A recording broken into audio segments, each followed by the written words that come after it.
Hello student, कैसे हैं आप लोग। कल का टॉपिक समझ में आया।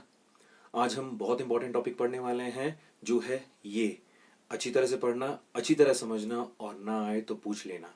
ठीक है, शुरू करते हैं। कैसे हो भाई लोग, दीदी लोग। कल का टॉपिक समझ में आया। लाइफ स्पैन और ग्रोथ फेज, जिसके बारे में मैंने बात की थी। बर्थ से लेके डेथ तक के बीच के पीरियड को हम लाइफ स्पैन कहते हैं। इसमें तीन फेजेस होते हैं। पहला फेज होता है ग्रोथ फेज, दूसरा फेज रिप्रोडक्टिव फेज, तीसरा एजिंग फेज। बर्थ से लेकर सेक्सुअल मैच्योरिटी तक के फेज को हम बोलते हैं ग्रोथ फेज। ठीक है। जब बर्थ आदमी पैदा होता है, ऑर्गेनिज्म पैदा होता है, उससे लेकर के जब तक उसमें सेक्सुअल मैच्योरिटी नहीं आती, वो रिप्रोडक्शन के लिए रेडी नहीं होता, तब तक उसकी बॉडी ग्रोथ करती है, उसे ग्रोथ फेज कहते हैं। साइज इंक्रीज होता है और सेक्सुअल मैच्योरिटी आ जाती है, रिप्रोडक्टिव मैच्योरिटी आती है। जैसे ही ये आती है, उसके बाद दूसरा आता है, फेज आता है जिसमें रिप्रोडक्शन करता है, इसे रिप्रोडक्टिव फेज कहते हैं। जब वो पूरी तरह अपना रिप्रोडक्शन का काम पूरा कर चुका होता है तो उसे रिप्रोडक्टिव कंप्लीशन कहते हैं, सेक्सुअल कंप्लीशन कहते हैं। उसके बाद उसकी बॉडी डिके होना शुरू होती है, इसे एजिंग कहते हैं, और लास्ट में वो नेचुरल डेथ मर जाता है। ठीक है। उसके बाद मैंने आपको बताया था लाइफ स्पैन जो होता है वो साइज के क्या होता है, जनरली साइज के प्रोपोर्शनली चलता है। जितना बड़ा साइज होगा, बड़े साइज के ऑर्गेनिज्म का लाइफ स्पैन बड़ा होता है, ज़्यादा होता है जनरली। लेकिन ऐसा हमेशा नहीं होता, क्योंकि कुछ छोटे साइज के ऑर्गेनिज्म का भी लाइफ स्पैन बड़ा होता है। ठीक है। कौवा और तोता दोनों, क्रो और पैरट दोनों की जो है साइज बराबर है, लेकिन पैरट जो है कौवे से बहुत ज़्यादा जिंदा रहता है, बहुत ज़्यादा ज़्यादा एज का होता है, 150 साल तक जिंदा रह सकता है। फिर हमने बात की थी कि जो यूनिसेलुलर ऑर्गेनिज्म है वो कभी मरते नहीं हैं, उनके अंदर लाइफ स्पैन है वो कभी पूरी तरह से कंप्लीट नहीं होता, उनका चलता ही रहता है। क्यों? क्योंकि वो मरते ही नहीं है, उनमें नेचुरल डेथ होती ही नहीं है। तो उसको हमने समझाया था वीजमैन की थ्योरी से कि बॉडी मैटर जो होता है उसके दो पार्ट होते हैं। मल्टी सेलुलर ऑर्गेनिज्म में बॉडी मैटर के दो पार्ट होते हैं। एक तो बॉडी मैटर जो है वो है जो उनकी बॉडी का स्ट्रक्चर बना रहा है, और एक जो है जो रिप्रोडक्शन में पार्ट लेता है, जो स्ट्रक्चर बनाता है उसे कहते हैं सोमेटोप्लाज्म, और जो जो उसका रिप्रोडक्शन में काम करता है उसे कहते हैं जर्म प्लाज्म। सोमेटोप्लाज्म बॉडी के साथ खत्म हो जाता है, मर जाता है, लेकिन जर्म प्लाज्म अगली जनरेशन में ट्रांसफर हो जाता है। तो जर्म प्लाज्म इमोर्टल होता है। लेकिन जो यूनिसेलुलर ऑर्गेनिज्म जो होते हैं उनके अंदर सोमेटोप्लाज्म और जर्म प्लाज्म का डिफरेंशिएशन नहीं होता। इसीलिए इससे ये जो है, जब सोमेटोप्लाज्म जब जर्म प्लाज्म के साथ अगली जनरेशन में ट्रांसफर हो जाता है और मरता नहीं है, और इनकी नेचुरल डेथ नहीं होती। इसको हम साइंटिफिकली अगर देखें तो सिंपल में समझ में आता है कि बॉडी की सेल के अंदर सोमैटिक डिवीजन होता है। सोमैटिक डिवीजन, या इसको कहेंगे कि माइटोटिक डिवीजन होता है। माइटोटिक डिवीजन से वो ग्रोथ करती हैं, और वो अगली जनरेशन में नहीं जाती, वो किसी भी तरह से गैमेट नहीं बनाती, वो अगली जनरेशन में नहीं जाती, और वो अपने साथ मर जाती हैं। लेकिन जो रिप्रोडक्टिव सेल हैं, जो germ plasm actually reproductive cells को कहा जाता है, तो रिप्रोडक्टिव सेल में मियोसिस होता है और उससे गैमेट बनते हैं, और गैमेट आगे जाकर कहाँ जाते हैं, अगली जनरेशन बना लेते हैं। तो ये जो मैटर है वो अगली जनरेशन में ट्रांसफर हो गया। ठीक है। तो इसलिए ये हमेशा इमोर्टल रहता है, जबकि जो बॉडी मटेरियल है वो बॉडी के साथ खत्म हो जाता है। अब यूनिसेलुलर ऑर्गेनिज्म के अंदर क्या होता है कि जो रिप्रोडक्शन होता है वो जनरली क्या होता है, एसेक्सुअल होता है। वो डिवाइड होते हैं मल्टी कौन से, माइटोटिक डिवीजन से। माइटोटिक डिवीजन से वो डिवाइड होते हैं, तो वो क्या करते हैं, एक से दो सेल बनी, अब उनका पूरा का पूरा रिप्रोडक्टिव मटेरियल भी वही है, बॉडी मटेरियल भी वही है, तो सीधा ही पूरी बॉडी दो पार्ट में डिवाइड हो गई। तो अब फिर से इनकी क्या हो गई, शुरू से ग्रोथ फेज शुरू हो गई। फिर जैसे ही रिप्रोडक्शन करेंगे तो फिर से दो पार्ट में डिवाइड हो जाएगी, फिर से ग्रोथ फेज शुरू हो गई। तो किसी तरह की एजिंग या डेथ यहाँ पर नहीं होती। अब ग्रोथ फेज की इंपॉर्टेंस क्या है? ग्रोथ फेज की इंपॉर्टेंस ये है कि जितनी ज़्यादा ये लंबी होगी उतना ही ज़्यादा बॉडी ग्रोथ करेगी। ठीक है, जितनी ज़्यादा लंबी होगी। तो ये तो थी क्या, आपकी ग्रोथ फेज का पूरा ये जो है। और ग्रोथ फेज को क्या बोलते हैं, जुवेनाइल फेज भी कहा जाता है। ठीक है। इसके एंड में आदमी जो ऑर्गेनिज्म है वो पूरी तरह डेवलप हो जाता है, पूरी तरह अपना साइज ले लेता है, और रिप्रोडक्टिव सिस्टम मिच्योर हो जाता है। अब बात आती है रिप्रोडक्टिव फेज की। रिप्रोडक्टिव फेज के अंदर ऑर्गेनिज्म रिप्रोडक्शन करता है। ये सिर्फ तब होती है जब वो अपना साइज, अपनी बॉडी की ग्रोथ पूरी कर चुका हो और रिप्रोडक्टिवली मैच्योर हो चुका हो, सेक्सुअल ऑर्गन जो रिप्रोडक्टिव ऑर्गन है उसके अंदर पूरी तरह डेवलप हो गए हों। ठीक है। या बॉडी पूरी तरह, उसकी सेल जो है पूरी तरह रिप्रोडक्शन के लिए रेडी हो। ठीक है। अब एक्चुअली रिप्रोडक्शन है क्या, सिंपल सी अगर बात करें तो ग्रोथ इन नंबर। रिप्रोडक्शन एक तरह का ग्रोथ है, बस ग्रोथ के अंदर, नॉर्मल ग्रोथ के अंदर हम साइज बढ़ाते हैं। यहाँ पर किस चीज़ की क्या चीज़ बढ़ रही है, नंबर बढ़ रहा है, संख्या बढ़ रही है उसकी। ठीक है। अब ये कोई भी ऑर्गेनिज्म रिप्रोडक्टिव फेज से ग्रोथ फेज से रिप्रोडक्टिव फेज के अंदर अचानक नहीं आता। कि आज रात को सोए और कल सुबह उठेंगे तो हम रिप्रोडक्टिव फेज में होंगे, ऐसा नहीं होता। ठीक है, ये जो है धीरे धीरे धीरे धीरे आता है। ठीक है, पहले थोड़ा सा ग्रोथ फेज ज़्यादा होती है, ग्रोथ फेज के करेक्टर ज़्यादा होते हैं, रिप्रोडक्टिव फेज के करेक्टर कम होते हैं, धीरे धीरे ग्रोथ फेज के करेक्टर कम होते जाते हैं और रिप्रोडक्टिव फेज के करेक्टर बढ़ते जाते हैं। और ये पूरा का पूरा चेंजिंग जो होती है, ये जो है हार्मोन से कंट्रोल होती है। मल्टी सेलुलर ऑर्गेनिज्म में ये पूरा का पूरा कंट्रोल करता है हार्मोन। ठीक है, इसके बाद आता है, इस पूरे ट्रांजेक्शन पीरियड को हम क्या बोलते हैं, एडोलेसेंस कहते हैं। ठीक है, ये ट्रांजिशन स्टेट है। ठीक है, तो ग्रोथ फेज के अंदर ऑर्गेनिज्म क्या करता है, ग्रोथ करता है। ठीक है, इसके अंदर सेक्सुअल मैच्योरिटी जो है, सेक्सुअल मैच्योरिटी से शुरू होती है और जब ये पूरी तरह रिप्रोडक्शन कर चुके होते हैं, अपनी पूरी कैपेसिटी रिप्रोडक्शन कर देते हैं, तो फिर वो आगे रिप्रोडक्शन नहीं कर पाते, उसे बोलते हैं सेक्सुअल कंप्लीशन। अब आपकी बॉडी कंप्लीट हो चुकी है सेक्सुअल रिप्रोडक्शन करके या रिप्रोडक्शन करके। जो जनरेशन रिप्रोडक्शन करती है उसे पेरेंटल जनरेशन कहा जाता है। उसका नाम क्या होता है, पेरेंटल जनरेशन। ये जनरेशन रिप्रोडक्शन करती है और उससे बनने वाली जनरेशन को बोलते हैं ऑफस्प्रिंग। इसे प्रोजेनी भी कहते हैं और उसे डॉटर जनरेशन भी कहते हैं। अब यहां पर आता है, ये रिप्रोडक्शन क्या होता है। हम कह तो रहे हैं रिप्रोडक्शन होता है, रिप्रोडक्टिव फेज में रिप्रोडक्शन होता है, पर रिप्रोडक्शन है क्या। अब आपकी बुक के अंदर जो रिप्रोडक्शन की डेफिनेशन दे रखी है, reproduction is defined as a biological process in which an organism give rise to young ones or offspring similar to itself. बहुत सिंपल सी बात है। ठीक है, अब हम अपनी बात करें तो रिप्रोडक्शन है क्या। रिप्रोडक्शन है 3 point. Production of fertile offspring similar to parents. Production मतलब बनाना, फर्टाइल ऑफस्प्रिंग्स, फर्टाइल मतलब कि जो बच्चे पैदा कर सके, आगे जाकर बच्चे फिर पैदा कर सके। ऑफस्प्रिंग मतलब संतान, बच्चे। और सिमिलर टू द पेरेंट्स, इसे हम कहते हैं रिप्रोडक्शन। ठीक है, बात आपको समझ में आ गई।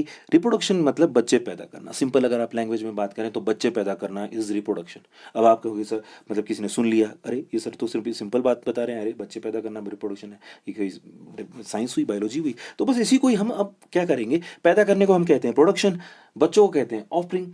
ठीक है, और फर्टाइल ये होनी चाहिए, फर्टाइल बच्चे ऐसे हों जो आगे बच्चे पैदा कर सके। ठीक है, और वो बच्चे अपने पेरेंट्स के सिमिलर भी हों। तो ये 3 पॉइंट आपको याद रखने हैं, ये 3 पॉइंट आपको याद रखने हैं। Production of fertile offspring similar to the parents is called reproduction. अब इसके मेन ऑब्जेक्ट क्या है, ऑब्जेक्ट्स ऑफ द रिप्रोडक्शन। सबसे पहला, सबसे मेन जो है, maintain existence. Maintain existence, existence को बनाए रखने के लिए। एग्जिस्टेंस क्या होती है, देखिए, अगर इस समय मान लीजिए धरती पर आदमी रिप्रोडक्शन करना बंद कर दें, जितने भी ह्यूमन बींग हैं रिप्रोडक्शन करना बंद कर दें, तो 80 साल के बाद, 60 साल, 60 से 70 80 साल के बाद पूरी की पूरी ह्यूमन रेस खत्म हो जाएगी। क्यों खत्म हो जाएगी, क्योंकि रिप्रोडक्शन होगा ही नहीं। तो अपनी रेस को बनाए रखने के लिए लगातार लोग रिप्रोडक्शन करते हैं, ऑर्गेनिज्म रिप्रोडक्शन करता है ताकि नए लोग आते रहें, नए ऑर्गेनिज्म आते रहें। ठीक है, क्लियर है बच्चे। दूसरा आता है, दूसरा, to replace the misfit. To replace the misfit, misfit का मतलब क्या होता है, ऐसे ऑर्गेनिज्म जो कि क्या है, किसी न किसी बीमारी, कोई ना कोई डिफेक्ट, किसी न किसी डिसऑर्डर से है। अब वो हैं, अब अगर वो हमारी पॉपुलेशन में रहेंगे तो वो क्या करेंगे, वो अगर रिप्रोडक्शन करेंगे, वो हमारे पॉपुलेशन में रहेंगे तो हमें नुकसान पहुंचाएंगे, हमारी स्पीशीज़ को नुकसान पहुंचाएंगे। तो रिप्रोडक्शन से हम नया ऑर्गेनिज्म लेके आते हैं जो उसको हटा देता है। ठीक है, इसको यूं समझो कि तुम्हारे पास पुराने जूते हैं, जब तक तुम नया खरीद के नहीं, पापा खरीद के नहीं देंगे, तब तक तुम पुराने ही पहनना पड़ेगा। ठीक है, और जैसे ही नया आया, तुमने पुराने को हटा दिया। ठीक है, और इसको ऐसे समझ लो, आपकी गली के अंदर एक कुत्ता है, एक गिलगिला सा कुत्ता है जिसकी दोनों टांगे खराब हो चुकी हैं, एकदम सड़ियल सा कुत्ता है। अब उसको आप आते हो, बाहर आज निकालते हो, उस रोटी रखते हो, कुत्ता घिसटता घिसटता आता है और उसको खा जाता है। ठीक है, इसी तरह उस कुत्ते के दिन चल रहे हैं और आराम से जीवन जिंदा रह रहा है वो। लेकिन अब थोड़े टाइम के बाद आपकी गली में एक कुत्ते ने, एक कुतिया ने एक क्या किया, बच्चे पैदा किए। अब वो छोटे छोटे फ्रेश बच्चे निकले हैं, ताजे ताजे बच्चे निकले हैं, अच्छे अच्छे बच्चे निकले हैं। अब वो कुत्ता, आपने रोटी रखी, वो कुत्ता भी घिसट घिसट के आएगा और छोटे छोटे पिल्ले भी घिसट के आएंगे। पहले कौन पहुंचेगा, वो छोटे पिल्ले आएंगे और रोटी को खा जाएंगे। धीरे धीरे धीरे धीरे वो कुत्ते उस रोटी को खा जाएंगे और वो कुत्ता भूख से मर जाएगा। अब इसका मतलब आपको ये, उस कुत्ते को, वो को क्या हुआ, वो कुत्ता मरा नहीं, वो उस कुत्ते को रिप्लेस किया नए कुत्तों ने। अगर रिप्रोडक्शन नहीं होता, नए कुत्ते पैदा नहीं होते, तो वही कुत्ता रोटी खाता। तो मिसफिट भी रिप्लेस होते हैं किससे, रिप्रोडक्शन से। तीसरा आता है, मेक अ सिक्योर नंबर और काउंट। रिप्रोडक्शन से कोई भी ऑर्गेनिज्म अपनी इतनी नंबर बना देता है, अपने जो है इतनी इतनी काउंटिंग बना लेता है कि कल को कुछ कुछ भी कोई कैलामिटी हो जाती है, कोई आपदा आ जाती है, कोई समस्या हो जाती है और कोई बीमारी हो गई बड़ी सी, तो बहुत सारे मर जाएं तो भी कुछ ना कुछ तो बाकी रह जाएं। तो इसलिए ये अपने आप को एक सिक्योर नंबर में बदल देते हैं। ठीक है, इतना रिप्रोडक्शन करते हैं कि इतने ज़्यादा हो जाएं कि कल को कोई बीमारी हो जाए, कोई अर्थक्वेक आ जाए, कुछ ऐसा हो जाए तो हम कुछ मर जाएं, जितने भी मर जाएं थोड़े तो बच जाएं, वो आगे और बढ़ेंगे। तीसरा आता है वेरिएशन के लिए। ये एक्चुअली सेक्सुअल रिप्रोडक्शन में होता है, लेकिन कभी कभी एसेक्सुअल रिप्रोडक्शन के अंदर भी वेरिएशंस आते हैं। अगली जनरेशन में कुछ नए कैरेक्टर आते हैं जो रिप्रोडक्शन से ही आ सकते हैं। इसके बाद में आता है फूड। अब फूड और रिप्रोडक्शन का क्या रिलेशनशिप है, ये नहीं समझ में आता। अधिकतर बच्चे कहते हैं food give us energy to reproduce. बहुत ही कॉमन सी बात है, food give us energy to reproduce, बहुत आसान भी लगता है। नहीं, फूड और रिप्रोडक्शन में सब बहुत ज़्यादा गहरा रिश्ता है। एक्चुअली फूड इज लिविंग और थिंग। आप कुछ भी खाओगे वो लिविंग ही होगा। सर मैं वेज हूँ, मैं लिविंग नहीं खाता, नहीं। आप जब भी कुछ खाओगे, ठीक है, क्या प्लास्टिक के पकोड़े खाते हो, लोहे के परोठे, सीमेंट का दलिया? नहीं ना। आप जो भी खाओगे वो लिविंग होगा। आप आलू के पराठे खाओगे, ठीक है, प्याज के पकोड़े खाओगे, चिकन खाओगे, मटन खाओगे, दूध पियोगे, रोटी खाओगे, कुछ भी खाओगे, वो आपका लिविंग ऑर्गेनिज्म से बना होता है। ठीक है, वो लिविंग होता है। आप नॉन लिविंग से को खा ही नहीं सकते। नॉन लिविंग आपका फूड नहीं है। ठीक है, सिर्फ प्लांट ही है जो नॉन लिविंग से एनर्जी बनाते हैं या फूड बनाते हैं। ठीक है, तो ये बात है कि आपका फूड जो होगा हमेशा क्या होगा, लिविंग ही होगा। और लिविंग ऑर्गेनिज्म को पैदा करने का एक ही तरीका है, reproduction. If there is no reproduction there is no food. समझे आप? तो ये कुछ aims and object of reproduction थे, आपको समझ में आ गए होंगे। अब बात करते हैं टाइप्स ऑफ रिप्रोडक्शन। रिप्रोडक्शन के टाइप क्या होते हैं? रिप्रोडक्शन के दो टाइप हैं, बेसिकली दो टाइप हैं on the basis of number of parents. ठीक है, जो रिप्रोडक्शन करता है उसे क्या कहते हैं, पेरेंट्स कहते हैं। अब रिप्रोडक्शन में कितने पेरेंट इन्वॉल्व हैं वो होगा कौन सा, उसे बोलेंगे दो तरह के। पहला है एसेक्सुअल रिप्रोडक्शन, दूसरा है सेक्सुअल रिप्रोडक्शन। एसेक्सुअल रिप्रोडक्शन की बात करें तो इसमें एक पेरेंट इन्वॉल्व होता है। ठीक है, इसलिए इसे मोनोपेरेंटल कहा जाता है। ठीक है, इसमें ऑफस्प्रिंग जो होती है अपने पेरेंट्स के एकदम इक्वल होती है, एकदम सिमिलर होती है, जेनेटिकली भी और फिनोटिपिकली भी, यानी कि एक्सटर्नल फीचर भी पेरेंट जैसे होंगे और जेनेटिक स्ट्रक्चर भी पेरेंट जैसी होगी। ऐसे बच्चों को क्लोन कहते हैं। ऐसे बच्चों को क्या कहते हैं, क्लोन। क्लोन का मतलब होता है ब्रांच, टहनी। ठीक है, तो ये क्या है, क्लोन कहलाते हैं। और इस रिप्रोडक्शन में, एसेक्सुअल रिप्रोडक्शन में क्या होता है, माइटोटिक डिवीजन होता है, जिसमें कि क्रोमोसोम का नंबर बराबर रहता है। पेरेंट्स में भी जितने क्रोमोसोम है, डॉटर सेल में भी उतने ही क्रोमोसोम रहेंगे। ठीक है, और जनरली एसेक्सुअल जो रिप्रोडक्शन होता है वो लोअर कैटेगरी के ऑर्गेनिज्म में होता है। इसमें किसी तरह के वेरिएशंस भी नहीं आते, लेकिन ये बहुत आसान होता है। अब इसके मेथड की बात देखें तो इसके अलग अलग तरीके हैं, बहुत सारे तरीके हैं, लेकिन हम कुछ सेलेक्टेड हमने बात की है। पहला है फिशन। फिशन का मतलब एक तरह का सेल डिवीजन। अगर एक सेल से दो सेल बन रही है तो इसे बोलेंगे बाइनरी फिशन, और अगर एक सेल से बहुत सारी सेल बनती हैं तो इसे बोलते हैं मल्टीपल फिशन। क्या बोलते हैं, मल्टीपल फिशन।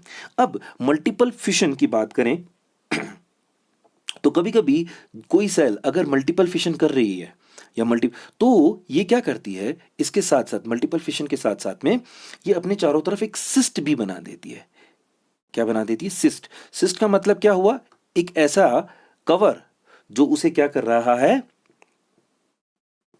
प्रोटेक्ट कर रहा है। ठीक है, इसके बाद में आता है दूसरा नंबर, बडिंग। बडिंग दो तरह की होती है, एक्सटर्नल बडिंग और internal budding. External budding, budding के अंदर क्या होता है, एक छोटी सी स्ट्रक्चर क्या बनती है, आउटग्रोथ बनती है बॉडी पे, और धीरे धीरे धीरे धीरे धीरे धीरे वो बड़ी होने लगती है और अपने एडल्ट के जैसे दिखने लगती है।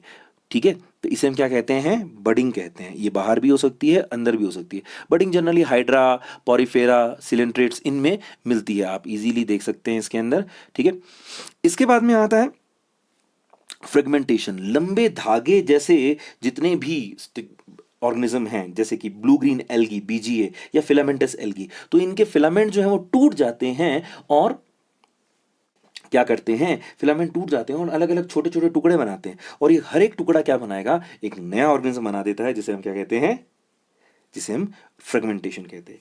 रीजनरेशन एक ऐसा तरीका है जिसमें क्या होता है, बॉडी के टूटे हुए पार्ट से नया ऑर्गेनिज्म बन जाता है। ठीक है, एनिमल्स में सबसे ज़्यादा रीजनरेशन कैपेसिटी पॉरीफेरा में होती है, उसके बाद सिलेंट्रेटा में होती है, उसके बाद प्लेटफॉर्म जो प्लेटीहेल्मिन्थीज जो होते हैं प्लेटफॉर्म उनके अंदर होती है। ठीक है, हाईएस्ट रीजनरेशन कैपेसिटी है पॉरीफेरा में, उसके बाद सिलेंट्रेट्स में, उसके बाद में प्लेटीहेल्मिन्थीज में, यानी प्लेटफॉर्म्स के अंदर। पॉरीफेरा में तो इतनी ज़्यादा होती है कि अगर आप उनको एकदम पीस करके पानी में फेंक दोगे तो जहाँ जहाँ उनका पल्प गिरेगा वहाँ वहाँ पॉरीफेरा बन जाएगा। ठीक है, इसके बाद में आता है स्पोर्स, स्पोरुलेशन। स्पोर दो तरह के होते हैं, एक्सोस्पोर और एंडोस्पोर। अगर स्पोर कवरिंग बॉडी के साथ नहीं है, कवर नहीं है, स्पोर की बनाने वाली जगह पर कवर नहीं है, वो खुले में बन रहा है, तो उसे बोलते हैं एक्सोस्पोर। एग्जाम्पल है कोनिडिया। कोनिडिया आपकी बुक में दिए हुए हैं, ये एक तरह के फिलामेंट होते हैं और उसमें छोटे छोटे छोटे छोटे छोटे छोटे छोटे स्पोर बनते हैं। इन स्पोर्स को तो बोलते हैं कोनिडिया, और जो पीछे जो जिस फिलामेंट पे ये बनते हैं उसे बोलते हैं कोनिडियो फोर। दूसरे होते हैं एंडोस्पोर। एंडोस्पोर किसी कवर्ड बॉडी के अंदर बनते हैं। ठीक है, इस जो जिस बॉडी के अंदर ये बनते हैं उसे बोलते हैं स्पोरेंजिया। ठीक है, अब यहाँ पर क्या है, दो तरह के होते हैं ये। अगर एंडोस्पोर दो तरह के हैं, अगर ये मोटाइल हैं तो इसे बोलेंगे जूस्पोर, और अगर ये नॉन मोटाइल हैं तो इसे क्या बोलेंगे, एजूस्पोर। एसेक्सुअल रिप्रोडक्शन का एक बहुत इंपॉर्टेंट टाइप और भी है जिसको बोलते हैं वेजिटेटिव रिप्रोडक्शन। ये जनरली प्लांट्स में होता है। ठीक है, एनिमल्स में भी होता है ये। ठीक है, जिसको रीजनरेशन कहते हैं, एक तरह का वेजिटेटिव रिप्रोडक्शन ही है। प्लांट्स के अंदर वेजिटेटिव रिप्रोडक्शन होता है। वेजिटेटिव रिप्रोडक्शन को वेजिटेटिव प्रोपेगेशन भी कहते हैं, क्योंकि एक प्लांट है, उसके वेजिटेटिव पार्ट या प्लांट बॉडी से पूरा का पूरा नया पार्ट नया बन जाता है, पूरा का पूरा नया प्लांट बॉडी बन जाता है, इसलिए इसे वेजिटेटिव क्या कहते हैं, रिप्रोडक्शन कहते हैं। ठीक है, एंजियोस्पर्म के अंदर वो स्ट्रक्चर जो वेजिटेटिव रिप्रोडक्शन कर रही है उसके अंदर बड होना बहुत ज़रूरी है। बड के अंदर एक्चुअली क्या होता है, बड आपने पढ़ी होगी 11th क्लास के अंदर। बड क्या है, बड एक्चुअली क्या है, इंटरकैलरी मेरिस्टेम होता है। ठीक है, जो ग्रोथ करने लग जाता है, intercalary meristem, the meristem which is surrounded by the permanent tissue. ठीक है, वो होता है, वो बड़ आगे जाकर क्या डेवलप करता है, शूट या ब्रांच डेवलप करता है।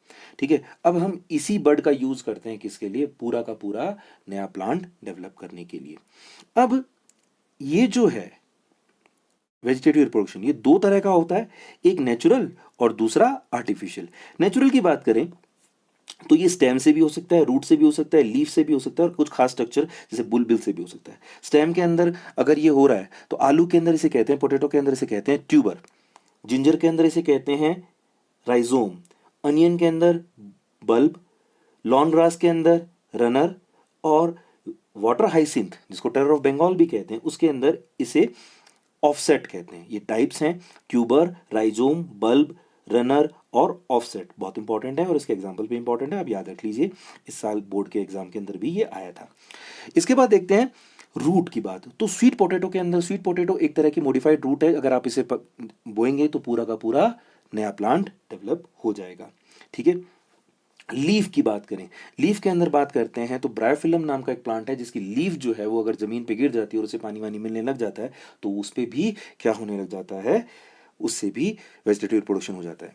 अगेव प्लांट के अंदर एक खास तरह की फूली हुई स्ट्रक्चर मिलती है जिसे बुलबिल कहते हैं, जो नीचे से फूली हुई होती है और ऊपर उस पर क्या होती है, लीव्स निकली होती हैं। ठीक है, इसे बुलबिल कहते हैं, ये जमीन पे गिरती है और नया प्लांट डेवलप कर देती है। ठीक है, तो ये क्या है, ये नेचुरल मेथड है किसके, वेजिटेटिव रिप्रोडक्शन के। ये सभी के सभी नेचुरल मेथड हैं। अब यहाँ पर एक बात नोटिस करने की है कि स्टेम पर जितने भी बर्ड्स हैं वो सारे के सारे बर्ड जो हैं वो नॉर्मल बर्ड हैं, लेकिन रूट, लीफ और बुलबिल पर बर्ड जो होंगे वो एडवेंटिशियस बर्ड होते हैं। अब ऐसा क्या है कि स्टेम वाले बर्ड नॉर्मल बर्ड हैं और रूट, लीफ और बुलबिल वाले एडवेंटिशियस बर्ड हैं? क्योंकि स्टेम पे बर्ड मिलते हैं लेकिन रूट, लीफ और बुलबिल पे नहीं मिलते। तो रूट और लीफ पे जो बुलबिल मिलेंगे, जो बर्ड्स मिलेंगे रूट और लीफ पे, वो जो बर्ड हैं वो कौन से हैं, वो एडवेंटिशियस बर्ड है। रूट और लीफ के एडवेंटिशियस और स्टेम के जो हैं वो क्या है, नॉर्मल बर्ड। अब इसके बाद में आता है आर्टिफिशियल। आर्टिफिशियल जो वेजिटेटिव रिप्रोडक्शन होता है वो जनरली हम हमारी गार्डनिंग के अंदर यूज करते हैं। इसमें आते हैं ग्राफ्टिंग। ग्राफ्टिंग के अंदर एक प्लांट के ऊपर उसी स्पीशीज का दूसरा प्लांट उगा देते हैं। ठीक है, क्लियर है। आप इस तरह से जो कई किसान हैं उन्होंने एक पेड़ पे अलग अलग तरह के आम लगाने की जो है करामात दिखा रखी है।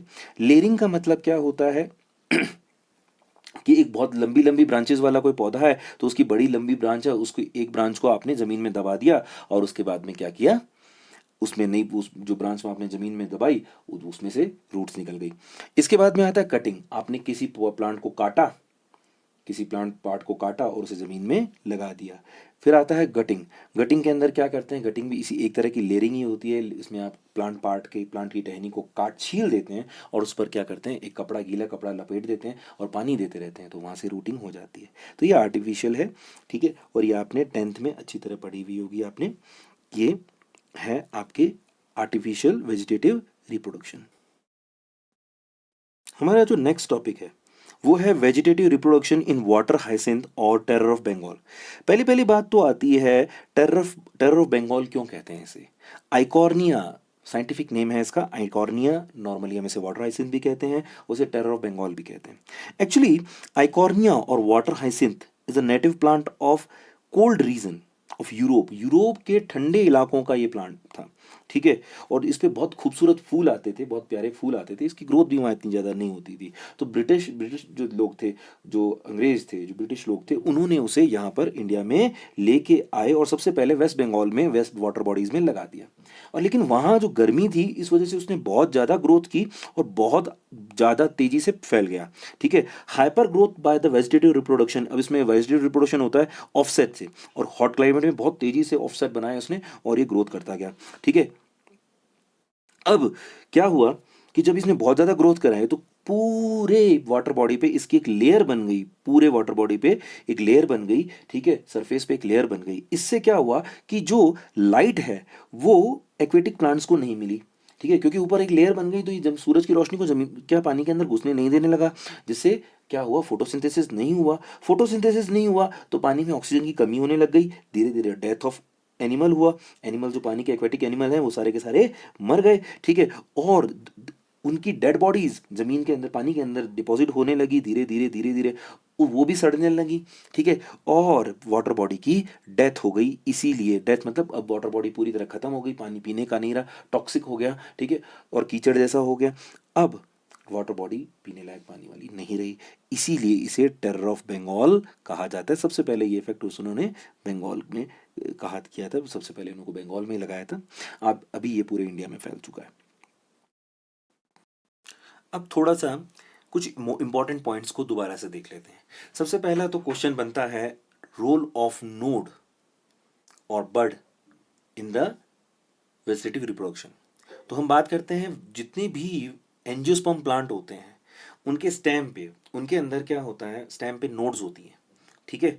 उनके स्टेम पे क्या होती है, नोड्स होती हैं, और वहाँ पर छोटी छोटी बड्स होती हैं जिनके अंदर मेरिस्टेमेटिक टिश्यू होता है। अब डिवीजन की कैपेसिटी किस टिश्यू में होती है, मेरिस्टेमेटिक टिश्यू के अंदर।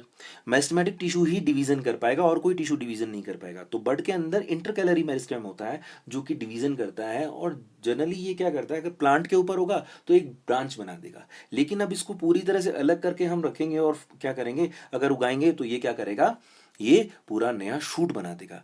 इसीलिए कोई भी रिप्रोडक्टिव स्ट्रक्चर है, जो कोई भी वेजिटेटिव रिप्रोडक्टिव स्ट्रक्चर है, तो उसे हम उसमें क्या होता है, नोड सॉरी बड्स का होना जरूरी है। अब स्टेम के अंदर तो नोड होती है, बड कहाँ होती है, स्टेम पे होती है, स्टेम के नोड पर होती है, ठीक है। Bud are situated on the specific places on the stem, these places are called node। ये इस जगह को हम क्या कहते हैं, नोड। तो स्टेम पे तो बड मिलती ही है, ठीक है। उन जगहों को क्या बोलते हैं, नोड कहते हैं, ठीक है। अब इसीलिए पोटैटो के ट्यूबर के अंदर भी क्या होगी, जो आई होती है, छोटी छोटी पॉइंट्स से होते हैं, डॉट से होते हैं, इन्हें हम क्या कहते हैं, ये भी क्या है, आई नहीं, ये बर्ड्स हैं, ठीक है। क्लियर है।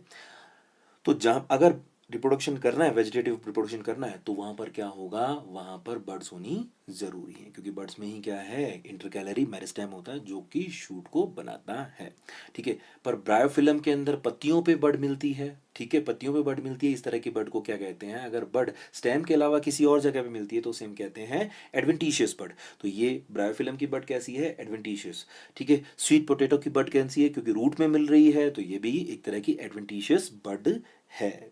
समझ में आया। एक और मोस्ट इंपॉर्टेंट पॉइंट है जो कि वेजिटेटिव रिप्रोडक्शन में नहीं है, लेकिन ये है एसेक्सुअल रिप्रोडक्शन का, कि एनसिस्टेशन जिसको बोलते हैं।